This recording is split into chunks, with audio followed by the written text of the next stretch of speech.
The Diesel Performance Podcast contains explicit language.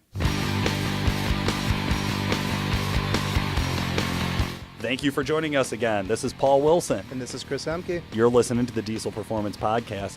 Conversion fucking month. I'm loving it, Chris. Conversion fucking month. We said did it best. we did the ride along in the Scottsdale, 85 Scottsdale on an 03 Duramax. That's what set the pathway for this month, man. It really is. Yeah. Then we had on Sean Anderson from Diesel Conversion Specialist talking about putting Cummins into 6 liters, the only way to fix them. Only way. That's the bulletproof method, guys. The bulletproof method.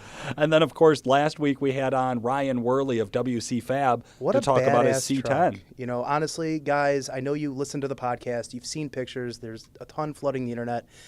You do not respect that truck enough after seeing it in person. You know, pictures don't do it justice. Yeah, I think that's what we're getting to there.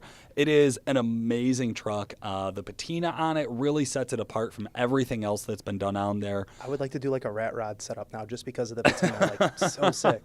So sick. And then even some of the little fine details about that truck, like the instrument panel and little things like that. I mean, I just want to say that is set the it apart. baddest 4-link suspension setup I have ever seen. Now, Yes. granted, I haven't been around Baja vehicles and stuff like that, which I'm sure those are badass, but come on, man. Just the attention to detail on that whole conversion is nothing less than spectacular. Absolutely. Guys, if you're liking what you're hearing, we would really appreciate a small favor. Take a second, jump on your phone, jump on your computer, rate and review the show. 5-star rating would be phenomenal. We would really, really appreciate that, and hate if you do anything else. I mean, it would be ideal for them to 5-star rate and say it's because of Chris, and then negative 2-star, but put that in the comments, guys. We don't want to have them lie. Just 5 stars and any comment about the show, even if you just want to write down what type of truck you have. Yeah. We would really appreciate that. It helps other people find the shows, and it helps our sponsors like Exergy and WC Fab and Alligator to know that we are gaining traction with the show. So if you want to hear more episodes, please jump on, rate and review. We would really, really appreciate that. Yeah, no, I would appreciate it. I guess, we want to just start off, right? Let's kick right into it. Live from Facebook this week, we had a message from a gentleman out of British Columbia, Canada. His name's Lewis Grounds. Lewis sent us a message. Hey, what's up, guys? I'm going to start with a little on me. I'm 18, graduated from high school 2 years ago, living in the Great White North of British Columbia. And I've got the diesel itch thanks to your podcast and some of my coworkers. That's awesome. That's perfect. I don't make a huge amount of money, so buying an LBZ or a newer style truck kind of isn't in the picture for me. But I want to go fast, be reliable, get decent fuel economy, hard combo I know. My first thought is a Cummins.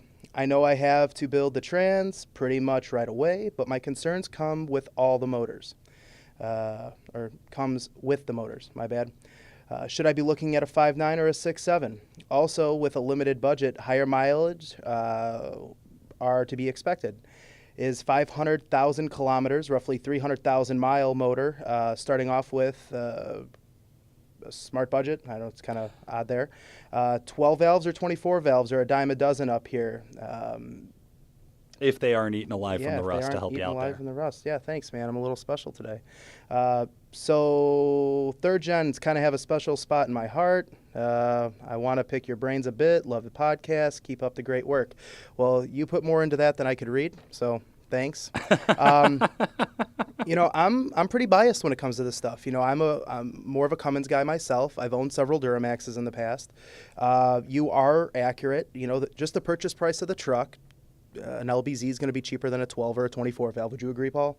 A 12 or 24 valve is going to be cheaper than an LBZ, yeah, I think is what absolutely. we're saying. Yeah, absolutely. That is true. You could probably get a high mileage common rail these days, like an 0305 truck, cheaper than you can get your hands on a LBZ, LMM, or up Duramax. Anything that's decent, yeah. Yeah. So, my recommendation is I've built a 24 valve VP truck. No, you're not going to make no 1,000 horse or 800 horse, but you can make a reliable 450 to 550 horse, and you could do that on a fairly small budget.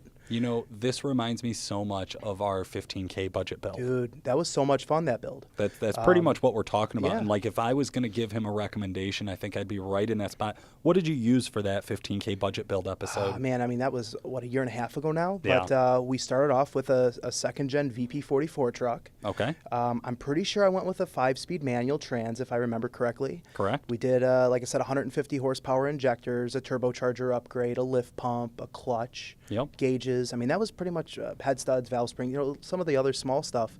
But I mean, that's a truck that I did build about 5-6 years ago, and it was a 500 horse vehicle. I think that build and I think that episode fits exactly what you're looking for here, Lewis. So basically what we did was we had an episode way back when we first started the podcast where me, Chris, Pete Shibby sat down and we came up with And three Scott different Hendricks. trucks. Scott Hendricks. Scott was a mediator. Yep. Scott, I did not win because of you, so shout out to you, man. Shout out to you. But basically, Chris came to the table with that exact build. Yep. So he had his VP truck and he had all of the spec'd out. And at the time, you had even priced out everything to make sure Well, we had to be you within. could buy the truck and all the modifications, do the work yourself for under $15,000. U.S. too. I just want to throw US that out there dollar. because he's in Yep. Canada. Yep. So So I think that's a great episode for you to go back and listen to, Lewis. I think that pretty much is going to answer about 90% of your questions. And based on the downloads, our listeners have loved that. It's always been in our top 5 episodes. And I guess I want to touch up on 2 more things. Please. Mileage. Any project that I've started with has always been a high mileage truck. My VP truck, I bought it with 240,000 miles.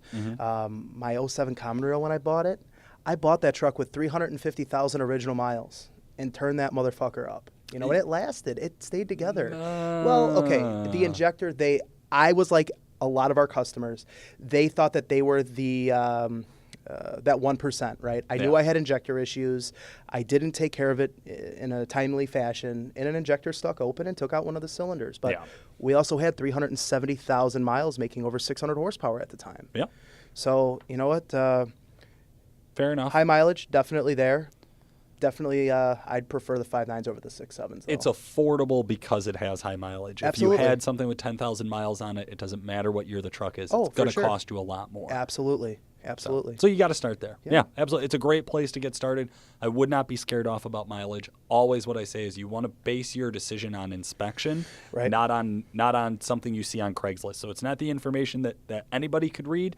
It's actually getting there and physically getting your hands on the truck and checking it out. Yeah. If he is going to look at a high mileage VP truck, Chris, what's a couple of tips you can give him for looking out for the bad ones? One of the things my dad always taught me early on is what does the interior look like from the cockpit, from the driver's side?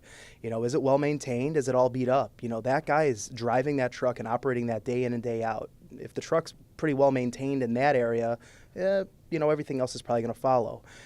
Check for blow-by, get the truck nice and warm, pull off the oil cap, maybe pull out the dipstick, see if there's any excessive breathing. It's generally, if the motor's worn or not. Does it start up when it's cold? How long does it take to crank and crank and crank? Yeah. As far as, trans fluid, if it's an automatic, if it's a manual, does it grind gears? These are little things. There's really nothing else that you can honestly check unless it's like a common rail setup and you have a scan tool and, you're getting really into it. Right. But, that's pretty much everything in a nutshell. Does it leak? Most of these trucks with this type of mileage, they leak a lot. So if you find one that doesn't leak, that's a score. Yeah. But that's it, though. It is doing that physical inspection because we've also all showed up to look at some sort of Craigslist or Facebook post, and the pictures were the nicest thing about it. And you show up, and it is leaking from every orifice, and there's, holes in the boots, and there's just we've seen all of the dog shit out there. You want to avoid anything that's really ratty or anything that has not been maintained. You'll spend more time fixing the little things than you will making power. Same thing, you want to avoid something that's been sitting for more than a year. Oh, yeah. Dry rod, hoses, lines, things like that, is tires. A very expensive problem because it doesn't affect one piece. It's not like isolated. It's having everything. a boot go. Yeah. It's all of your rubber's fucked. That's like when I bought my 07. I mean, the gentleman that I bought it from, he probably sent me 60 pictures. I mean, he was so detailed, and I had an 8-hour one-way commute to go get this thing. Oh, yeah. Man, he sold me when he sent me the pictures, and he was just so on top of providing info. I didn't have to fight him or beat him on it. Right. So that's everything. If they're willing to provide you the information, needless to say, they're trying not to hide anything. Yeah. No, really, really good point there.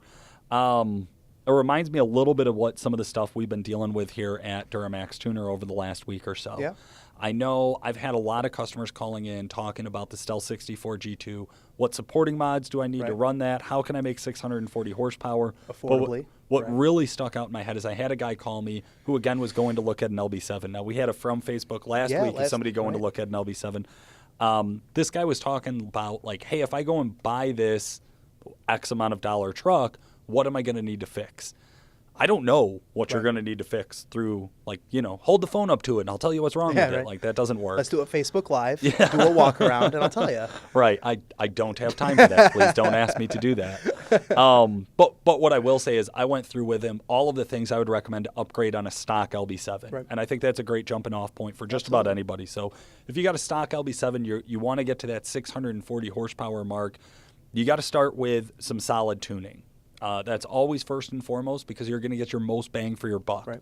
Now, if you want to put that power on the ground and not be in limp mode, you're also going to need a built transmission. Right. I've had some guys asking me about valve body kits, doing like a Transgo Junior shift kit and a converter. Oh, yeah.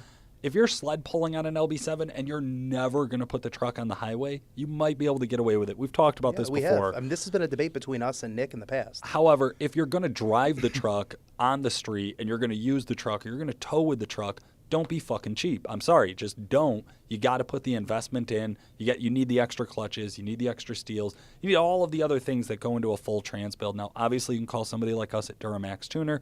Take a look at a DT750, which is your pre-built transmission. But there are a lot of options out there. At this horsepower level, you will need a lift pump. It is no longer just a reliability factor. It is a power supporting factor.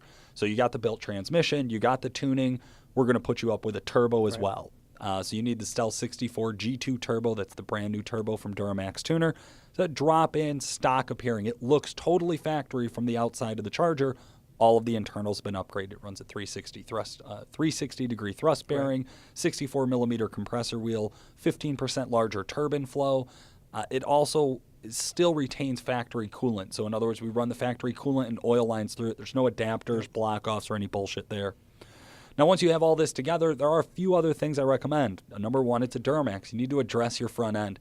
If you're going to use four-wheel drive, you need a built front end. Now, whether that's like a Cognito kit or whether you're just doing tie rod sleeves, we actually got to see the difference just last night with the Scottsdale and the Apache drag racing in the dirt. So we were out at some dirt drags, and the Apache has a built front end with a Stealth 60 something. Proprietary. It's a Stealth stock G2. Appearing. Yeah, stock it's appearing. a G2. It is just, a G2. Yeah. And then the Scottsdale has the actual G2, the exact same model that you could buy off the shelf right now.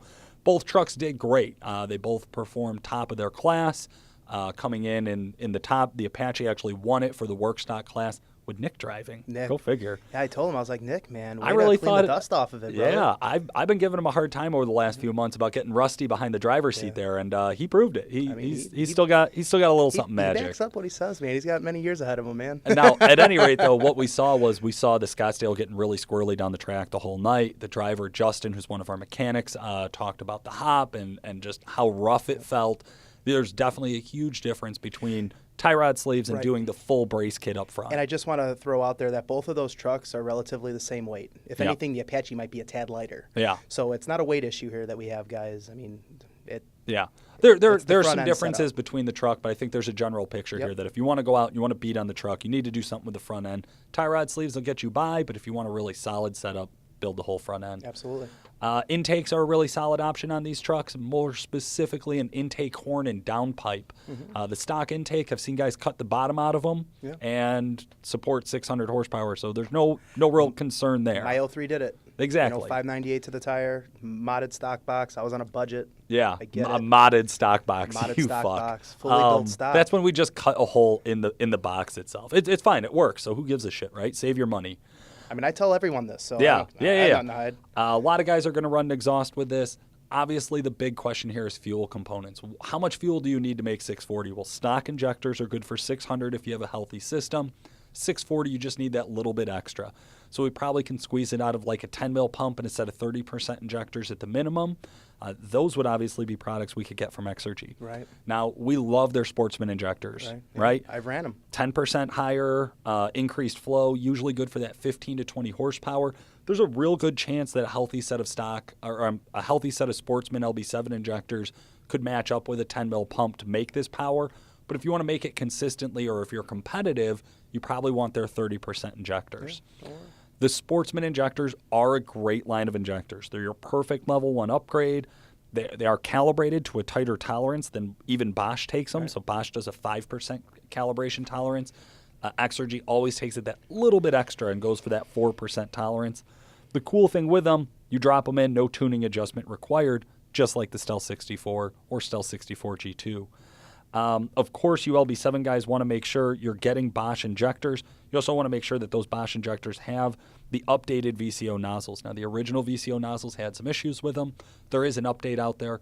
Just because you're buying Bosch injectors does not guarantee you have the updated VCO nozzles. So ask your injector supplier or just simply contact Duramax Tuner or Exergy Performance. We'd be happy to get you set up on that. Y bridge at this horsepower level, Chris? What do you think? Yeah, I mean, I think if you're going through a build, like something like this, I think the guys over at WC Fab need to get a call. They have to be brought into the mix on a build like this, 600 plus horsepower. They offer high flow bundle kits for all your Duramaxes. So I just want to throw that one out there. Their high flow bundle kits, you're going to see an increase in turbo spool up due to the added efficiency, increase in throttle response, again from the added efficiency of airflow, yep. A drop in EGTs. I mean, who's going to argue with that? Yeah. Especially you guys that are using your truck for multiple functions. Right. Yeah, if you're towing with the truck, you're paying attention to EGTs. Right. And in the high flow pack, you're going to get a high flow 3-inch intercooler pipe, 3-inch Y bridge, which is a half-inch bigger than the factory components. Right. So, I mean, that's a big deal. There's a lot more capacity for air, and as we're pushing more air into the system, that matters. Off of that, more air, the factory boots become a weak link. So they provide their heavy-duty, high-quality silicone boots into the mix. Just a little bit more insurance. Not saying the factory boots are going to be an issue, but you don't want to be on the side of a highway with a load behind you and pop a boot. Absolutely. Now, we're talking about the LB7 package here. Right. But it's been really impressive to see how many guys have jumped onto the LML Air Bundle right.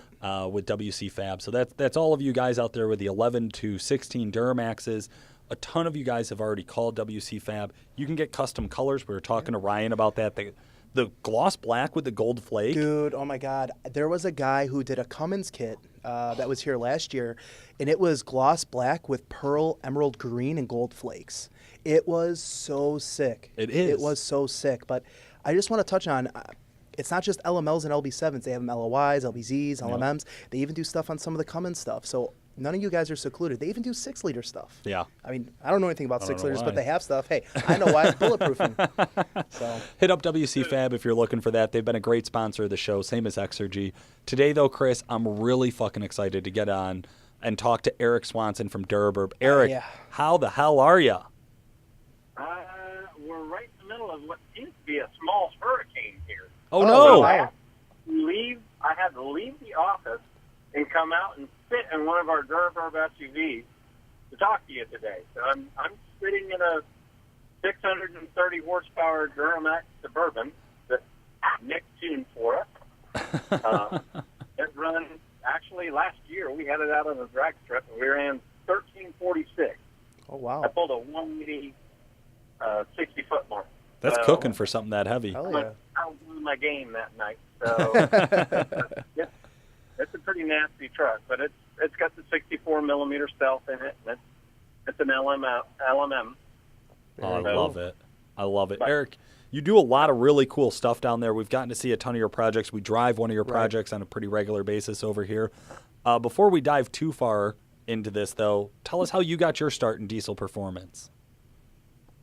Well, everything started really when my father-in-law complained that he could not get a diesel SUV. And I thought that was kind of odd. And, of course, I was in my Buick Grand National Pontiac GTP phase, and we were drag racing, all gas stuff. Right. And I never paid attention to diesels. Diesels are, they're clunky, they make a lot of noise, they make a lot of smoke. I don't want to mess with that. Well, then I bought a TDI Jetta, a little Volkswagen Jetta, a little humble 1.9. And, of course, it was anemic. It only made 90 horsepower. Right. And so I said, God, I can't live with this. Not enough. So with it. And I made a few modifications to it. And before I knew it, after injectors, injection pump, and a turbo upgrade and an intercooler upgrade, the car was pretty snappy for a little four-door import. And I teased my father-in-law. I said, "Hey, I think I can run down your '96 Impala." And he has a '96 Impala Super Sport with 35,000 miles on it. It's garage clean. Oh, Jesus. And he said, "All right, I'll bring it out the drag strip."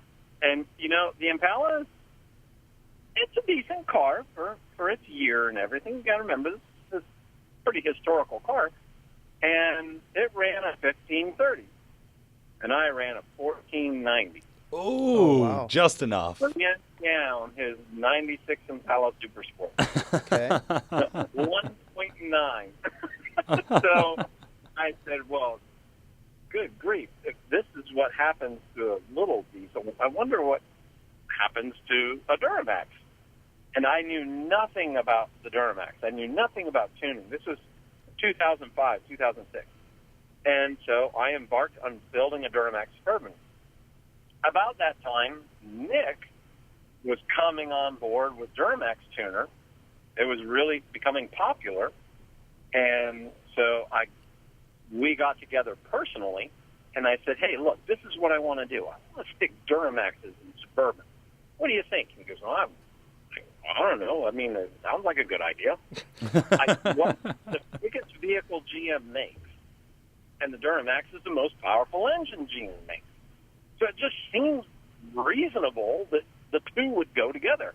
Right. And Nick agreed, and I said, can you give me some kind of support for tuning and stuff? And he goes, "Yeah." And so I ended up, buying a V2, and that's how Nick and I's relationship started, was just with playing around with these first Suburbans. And I put a Suburban together, not really doing anything more than tuning, and the thing was pretty wicked fast. I mean, it was quick. And so as the next 2 years went by, I kept doing it. I built several more, and I quickly realized that, I really need to be in the newer market. And this was in 2007 to 2009. I actually left Walt Disney World. I was an industrial automation engineer. Oh, wow. Left the company, started my own company, which became Duraburb. And actually, this weekend, we are moving. We are actually leaving the building we've been in for the last 7 years, or 8 years, and we're moving across the street. We bought 2 acres, and we bought 3 buildings. Awesome. Congratulations. New Duraburb facility, and that is ours. We own it. So that's kind of how Nick and I got started. And then, of course, he bought that, I think it's 2004. I don't remember. Is it an 04 or 05? Yeah, we have the one that we got is an 04 with an LBZ converted into it, 6-speed trans. Yeah. The 04 Suburban. And for our newer listeners, Eric is referencing Nick Pregnitz, owner of Duramax Tuner. Right. Eric and Nick, you guys obviously go way back. It's been really interesting to see some of the projects that have come out of your shop there, Eric. You got to be excited for that new move. I take it that's a way to expand for growth and more opportunity?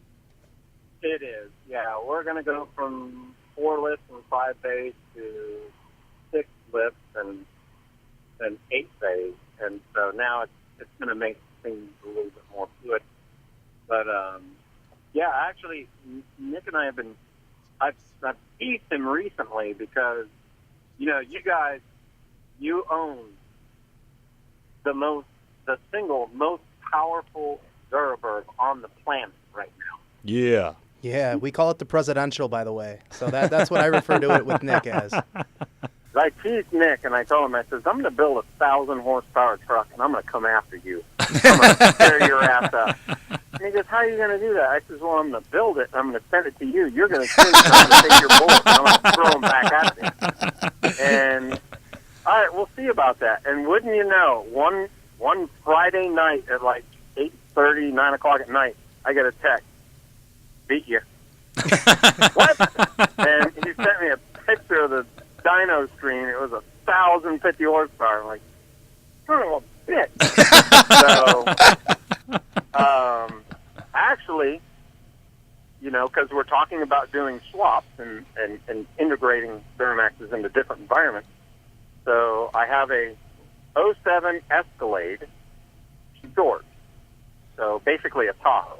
Right. But it's an Escalade body that I just bought for my wife because she loves the color blue and she's only owned black vehicles. So I've bought this for her, and we have a 2011 LML that we're putting everything together, and we're going to be sticking a 64 millimeter stealth in the valley. We're going to be running an S480 compound kit on it. I'm getting with Chris about getting the 10 millimeter Sportsman pump, and then we're going to do, I think it's 50 over injectors. Right. So we'll have enough air and fuel to make over 800 horsepower. Yeah.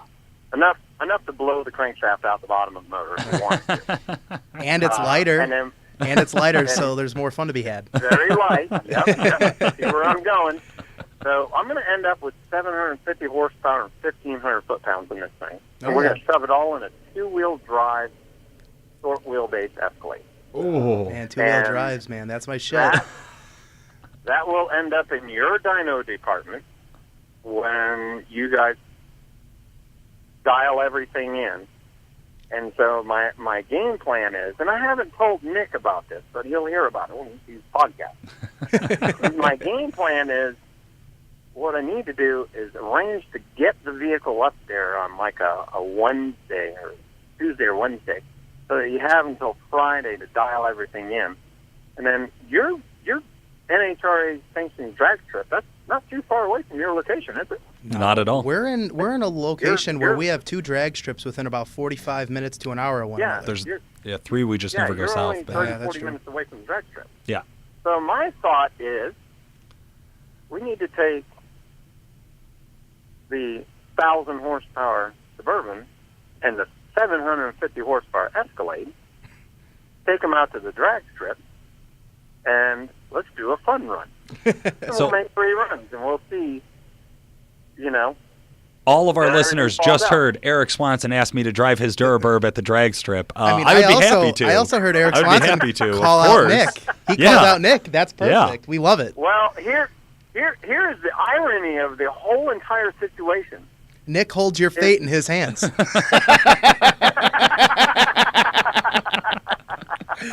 Well, that's true. That is true. But I have faith in him. I mean, it's been 10 years, so I trust him. Yeah. Mm-hmm. But the irony of the whole situation is technically that '04 Suburban was supposed to be for Beth. Oh, yeah. It's a family car. It's funny when he takes pictures of it while they're on a family road trip with the kids in the back.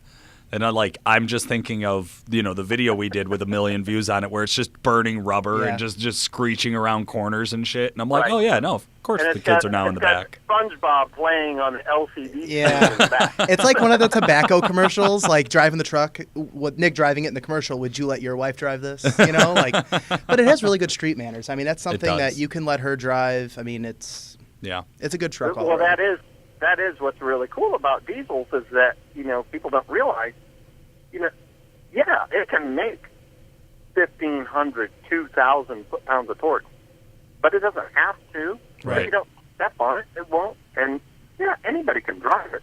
But I just think it's terribly ironic that,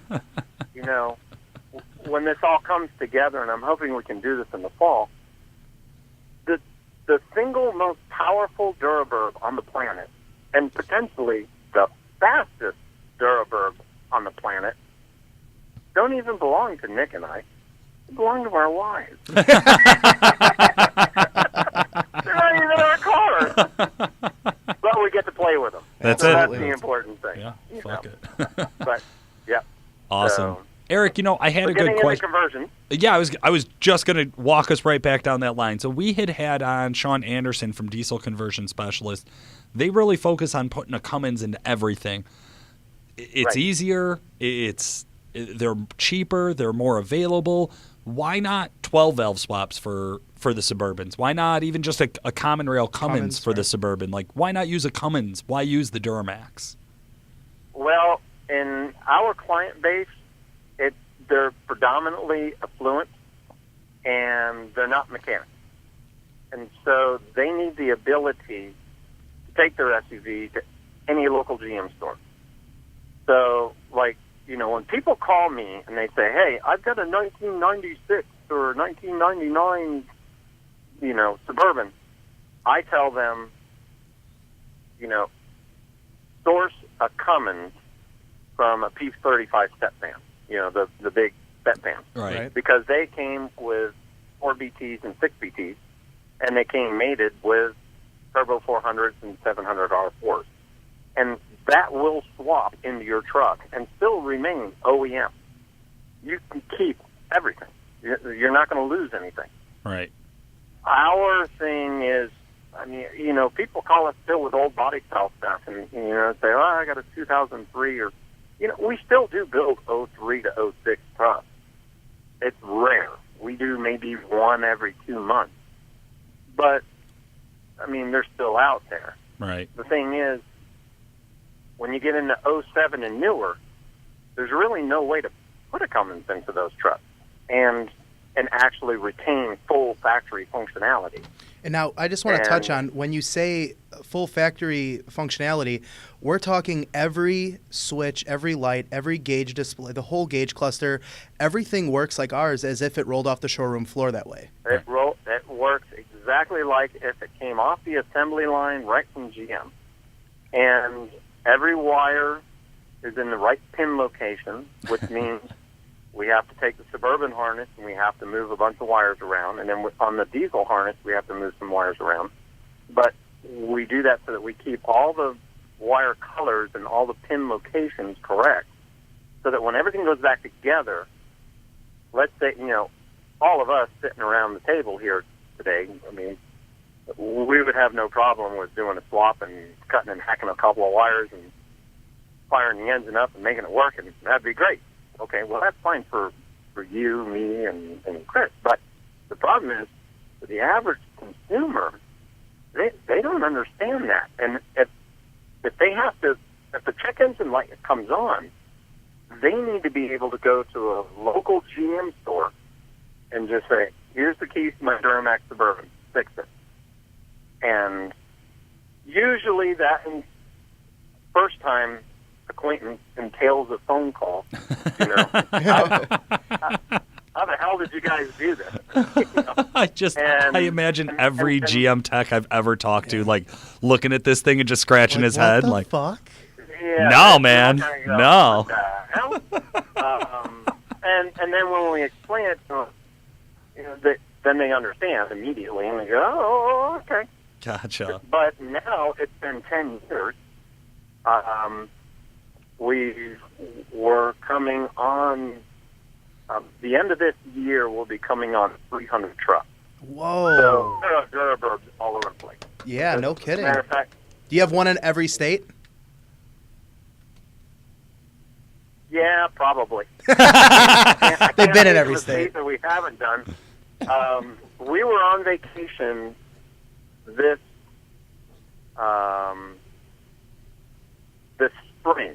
We went up to Tennessee, and so we got kids in the car and everything, and we're driving down the interstate, and we actually pulled off the interstate, going to the gas station, and there was a Duraburb in the next stall. Oh, that's awesome. That is awesome. And my wife goes, me more, isn't that one of your trucks?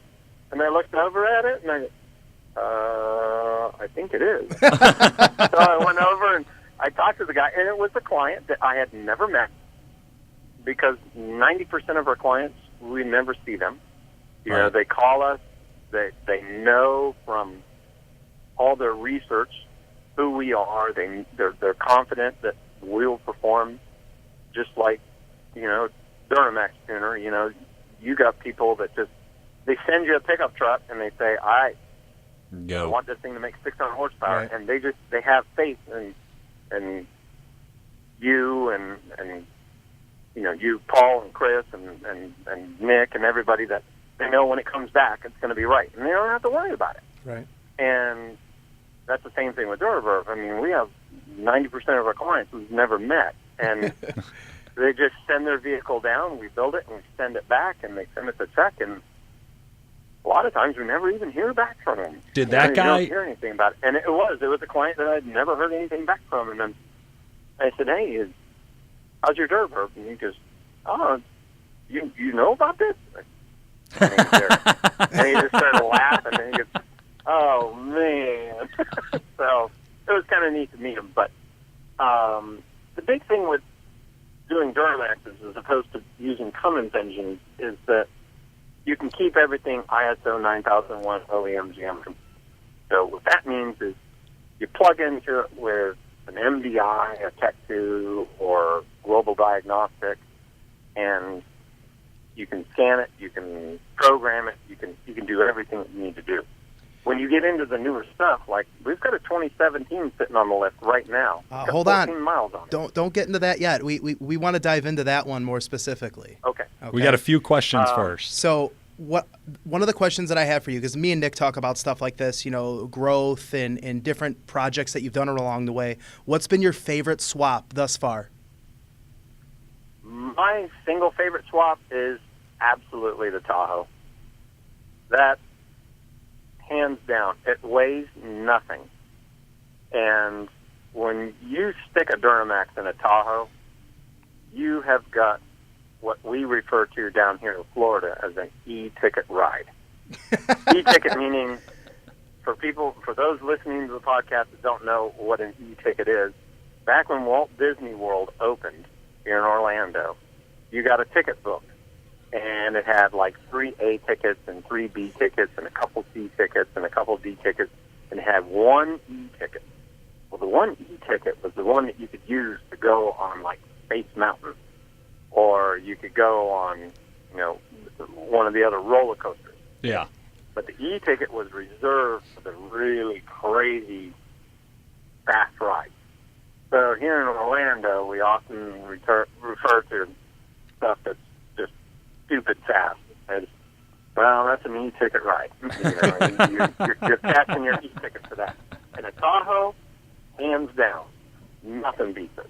I mean, that's why I'm coming up there with the Escalade, and we're going to see how Marie's Escalade stacks up against Beth's Suburban. It's going to be a fun trip. Now, me and you have talked a little bit in the past, and you've told me a little bit about some of the components you have coming into your shop soon, talking about the new generation, the new generation of conversions, engines, vehicles. What's in the pipeline? You're talking a little bit about the 17 that you have on the lift. What's going on there exactly?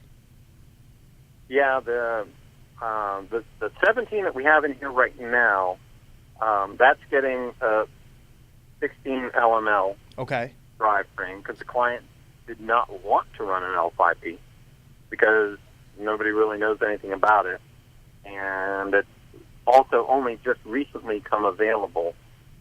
Not standalone, but as a complete unit. Oh, you mean like as of today?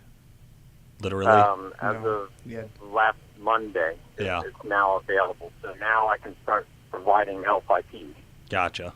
Unfortunately, we don't have any tuning support at this point, but we'll see how things progress. So that's getting the 2016 LML. Very nice. The 16-17 platform, there's been a lot of talk right now about the fact that it only has a 3,000-pound tow capacity. That's one thing that's come up. I don't know if you guys knew about that, but because they made the gross vehicle weight rating 11,000 pounds, over 8,600 was what it was. Yeah. Now they've made it 11,000. So since you can potentially have 11,000 pounds on the four wheels, now your tow capacity is limited to 3,000 pounds. Fact of the matter is, and a lot of people need to know this or listen to the podcast, is that what the total combined capacity is the absolute number. when you're towing with one of these trucks, it's your combined capacity. Combined capacity is 12,700, and the vehicle weighs 7,000. So you can still tow 7,500 pounds of this thing. Right. That's without any problems. And quite truthfully, the frame is still the same frame that we've been using since 2000. The frame has never changed. It's still the exact same frame, same IFS in the front. Everything's the same. And what back did when change? we had the 8.1, it had a 19,000 pound combined rating. Oh, wow. So you could pull almost 13,000 pounds for this. Right. And so safely, can you tow 12, 13,000 pounds? Yeah. It's a technicality thing. Have they But started that's all- running smaller brake packages? Because I know usually tow capacity has a lot to do with braking and other safety features as opposed to like power requirements. Yeah, and that's the thing. If you on the Duraburb YouTube channel, we have a breakdown of the 2017 one-ton Suburban, and in that YouTube video, you can see where we highlight. My goodness, they put the giant rotors on it and the big calipers and everything. We have on the Suburban, we have the exact same braking package that's on your Denali that you have in your shop. Really? What is that? What year is that? A 2012 or something? Your Denali? We don't have the 11. Nick sold No, off the yeah, 11 a while 11 ago. HD? We have Yeah. the Clean Okay. Sweep, which is a 12, and then the Denali was Yep. a L5P. Yeah. Yep, both. Okay, the L5P truck, Yeah, the the braking 17. package that's on that's what goes on the Suburbans now. Really? Okay. Yeah, they're massive. I mean, they've got 18-inch wheels on the truck, and the rotors or the calipers barely clear the rim. Oh, wow. I mean, it's tight. So that's how they got that 11,000 pound GVW rating. But the truck is so stout. I mean, they can easily tow. They can pull a house. Yeah. So, well, that's why I say I almost wonder why. There are a lot of challenges with swapping a Duramax into that because you're dealing with technology now. Right. And that's the big thing, Definitely, you're not going to swap a Cummins into a 2017. That's not going to happen. Actually, getting a Duramax into a 2017 is a challenge. But that's because of, all the technology that's in there. Well, speaking of the technology, one of the big hurdles on the L5P is from our end of the world, right, from the performance end, is that there's new security measures to keep tuners and pretty much anybody out of the ECM in an L5P. What about the rest of the body control modules and the rest of the computer systems? Do they also have advanced security restrictions, or is it just the ECM? Yeah, they did do some changes in the vehicle anti-theft system that basically require us to, how do I say this without giving away too much information? We have to replace a couple of modules and reprogram them brand new right out of the box. Gotcha. Because they are what are now considered one-time flash. Oh, And okay. the thing with one-time flash is, once you program it, it's done. That's the end of it, and you can't reprogram it again. So you better know what VIN number you're using or that you need to use. And unfortunately, it's trial by error. So, we spent about $1,000 on theft deterrent modules. Oh, wow. I'm sure somebody was probably wondering at GM, why has this local Orlando store sold 10 theft deterrent modules in the last month? But, The 5-0 come knocking Yeah, on the right. door. Sir. I can't, unfortunately, it's kind of funny because the folks in Arlington, in Arlington, Texas, where they build the Suburban, Donna and James and them, they love what we do. They think this is just awesome. Really? But GM engineers absolutely hate what we do. they just don't. They don't like people who lift trucks. Oh, They don't yeah. like people changing rims. They don't Right. like different turbos. They freak out about that kind of stuff, and they really get upset about it. And so, I mean, I get it. Their whole career is building what should be a ready-to-purchase OEM, perfect vehicle, leave right? it That's what alone. OEM Right, is. It right. should be perfect, ready to buy. But I'm with you, man. I think that's crazy. Like, I bought it. I own it. Let me fuck with it. exactly, you should be able to tune your own truck. There's no reason. And you know what? If the manufacturer wants to do, as they've done for years, the manufacturer wants to put footprint monitoring in there. And I can't tell you how many 2015 Silverados have come in here, and guys have wanted crazy tuning done to them, and I said, well, you do that, you're going to avoid your warranty. I don't give a damn about the warranty. Yeah. Well, okay. Then that should be their right. That's it. You shouldn't build a controller so that it just locks people out. I mean, they have the ability to know if you've been in the truck. Right. So, I don't see that as a problem. But yeah, some of the security measures have come into effect because of the push to start Yep. systems that we're seeing now. Yeah. You guys don't see them on the pickup, not yet. I don't think, right? Not on the Yeah. Chevys, from my knowledge. It's No. just the Rams. Yeah. I think actually Ford is doing push to start now on their diesel. I wouldn't be surprised. They're always into that, like, novelty features. Yeah. I mean, honestly, like, the thing for me, I guess, is knowing that there's companies out there, like Duramax Tuner, Calibrated Power, WC Faber, Exergy, or Duraburb, to where, the industry, the people who want to do this stuff, there are those of us out there who are pushing to make that available, to make that real. A Duraburb's not an extremely practical vehicle. If I wanted something that got great fuel mileage, I could get a Colorado. If I wanted something that could haul the Right. family, I could get a minivan.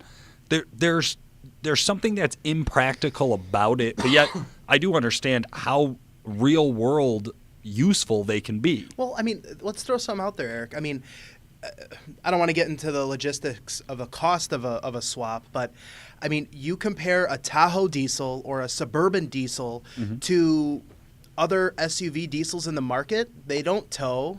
They don't get all that great fuel economy. No. They're just they a don't. big car. Yeah. Yeah, and that's how we get a lot of our business is, I've always preached a Duraburb is not a cheap vehicle, but it is a cost-effective vehicle. You can go out and find a 2008 to 2010 Lifestyle Suburban, 3/4 ton, with 200,000 miles on it. It'll still be in pretty good condition. I mean, the interiors wear very well. You can find a truck like that for, I've seen them for as cheap as $10,000, $12,000. And you buy that, you send it to Duraburb. Okay, you invest $25,000, $27,000 in it. Well, good Lord, now you got like $37,000, $38,000 wrapped up in this thing. Right. But guess what? If you had a family emergency tomorrow and you had to put that thing on eBay and sell it, you get $45,000 for it because that's what we sell them for. Well, we live that. I mean, when we got ours, when Nick was looking for a while, guys, we didn't buy or get Eric's. Nick stole his. Yeah, but there was some mechanical things. The truck, we didn't just go pick it up and take it back. I was the one that got sent out for that project. But, when Nick was looking, because he was like, I want one. They were anywhere from, a high mileage one for 30, maybe 28, but all of them are in the 40 range. That's what you're going to pay for this. Yeah, that's what it costs. And that's the thing. It's cost effective. Right. You can build it and own it, put 100,000 miles on it, sell Somebody it, else turn still around, wants it. buy another one. Yeah. Absolutely.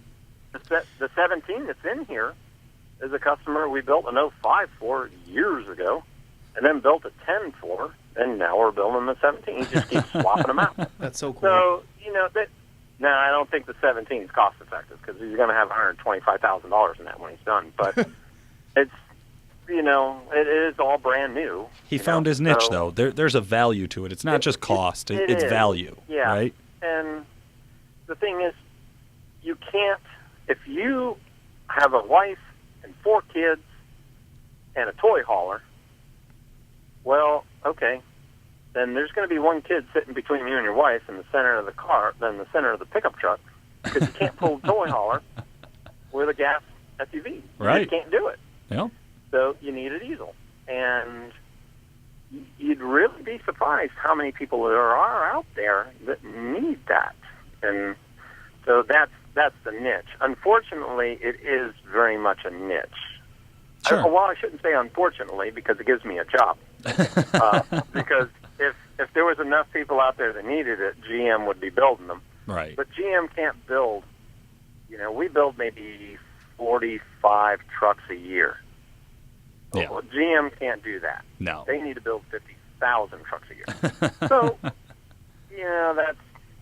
that's the difference. But we do see two different ranges of market people. We see people like what you see there at Duramax Tuner. You have customers coming in that say, I want to make 750 horsepower. I know you do because I see your videos. I monitor you guys. So you got customers coming in, I want to make 750 horsepower, and I don't care what it costs, and I'm going to write a check. Sure. And, and then you have people that are just looking to get better fuel economy, better towing, and we see the same thing. We have customers that come in, and they want a Duramax SUV that gets good fuel economy and tows well. That's all they really need. Yeah. They don't want to be driving down the street or driving down the interstate, pulling their trailer at 4,500 RPM in fourth gear.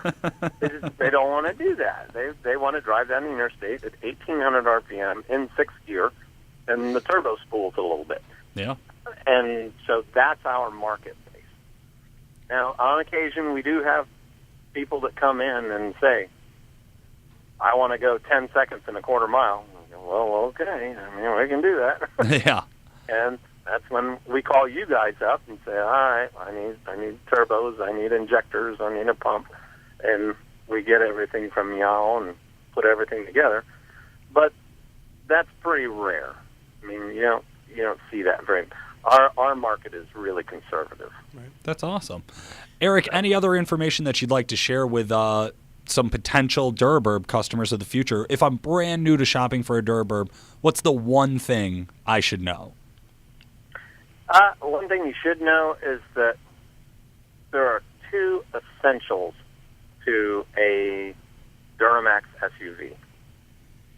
The first is who is building it, and the second is who is tuning it. That's the two single most important criteria. I can't tell you how many, because we get probably one every 6 or 8 weeks in here that was built by someone else, and it's wrong, and we have to fix it, and the customer ends up spending around $3,000. All right. And the other thing is tuning. It really, the tuning packages that we've worked out with Duramax Tuner, they dial the SUV in so well that it's just absolutely perfect for towing. That's its crescendo, if you will. Right. It is really the ability to put a 10,000-pound boat behind your Suburban and just run down the interstate in heavyweight tow. And you don't have to worry about a thing. Your EGTs are perfect. We have a lot of customers who run Edge CTS monitors. You don't even really need them because the tuning is so tight and so solid, but that's why Nick and I have been doing this over the years, and that's why we've always stayed with you guys. So that's awesome. So, yeah, it really comes down to who built it and who tuned it. That's so cool. Well, Eric, thank you so much for taking time out of your busy day in the middle of a move and a hurricane to come and talk to us schmucks over here at the Diesel Performance Podcast. Podcast. Passed away, so now I can head back to moving again. But very cool. Thank you very much, too. We appreciate it. Not a problem. Listeners, please hold on here. We're going to hear a short commercial break, and then you're going to hear whatever Rich, our producer, thought was the funniest sentence out of the whole episode right at the end of today's broadcast. For today, this has been... We have a monitor? we do. This has been Paul Wilson. And this is Chris Hemke. Thanks for listening.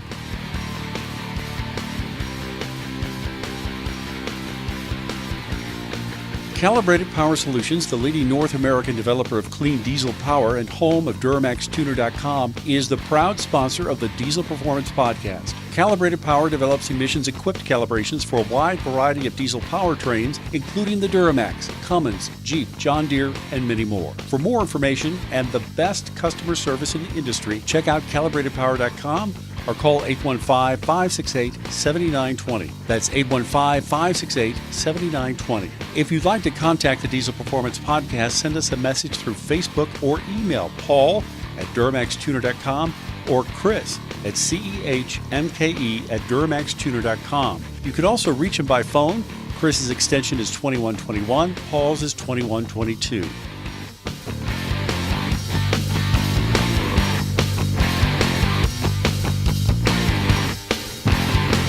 I teased Nick, and I told him, I says, I'm going to build a 1,000-horsepower truck, and I'm going to come after you. I'm going to tear your ass up. And he goes, how are you going to do that? I says, well, I'm going to build it, and I'm going to send it to you. You're going to shoot it, and I'm going to take your bullets, and I'm going to throw them back at you. And, all right, we'll see about that. And wouldn't you know, one Friday night at like 8:30, 9 o'clock at night, I get a text. Beat you. What? And he sent me a picture of the dyno screen. It was 1,050 horsepower. I'm like, son of a bitch.